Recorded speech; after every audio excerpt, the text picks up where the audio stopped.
ወደ ኢየሱስ የመጣ ነው በነበርንበት ህይወት ለመቀጠል ፈቃድ ለማግኘት አይደለም። ሲሪየስ ኢቫንጀሊካልስ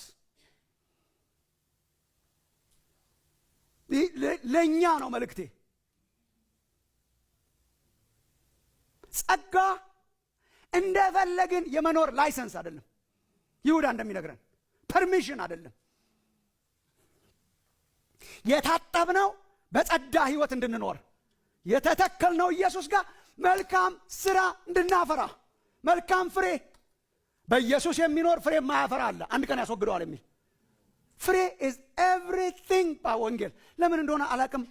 ስለ ፍሬ ሲሰበክ ሰምታችሁ እንደሆነ የመንፈስ ፍሬ ስንድን መንፈስ ይገባል፣ ያጠራናል። ገላትያ ምዕራፍ 5:22 በመንፈስ ስንጠራ ምን ይሆናል? የመንፈስ ፍሬ ፍቅር፣ ደስታ፣ ሰላም፣ ቸርነት፣ በጎነት፣ የዋሃት የመሳሰለው ፍሬ። ፍሬ አፍርተን አልተቀበለንም። የተቀበልነው ግን ፍሬ እናፈራለን። ስራችን ተመዝኖ ህይወት አልተሰጠንም። የተሰጠን ህይወት ግን ስራ አምጪ ነው። ስራ አምጪ ነው። ስራ አምጪ ነው። ሰው እንዴት እየፈለገ እየኖረ ኢየሱስን ፈቃድ ያደርገዋል? እንዲህ በነበርንበት ለመቀጠል እንደ ላይሰንስ እኮ አይደለም። ኢየሱስ ስታገኘው ይቀይራል ህይወት። ምን እናድርግ? እንደዚህ ኑር፣ እንደዚህ ኑር፣ እንደዚህ መልካም ፍሬን ተረካቢ አምላክ ነው። ይሄ እኔ ሲሪየስሊ አምናለሁ።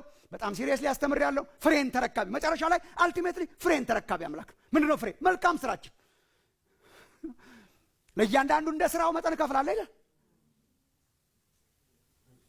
እንዴ በስራችን ነው የምንጸድቀው? አይደለም።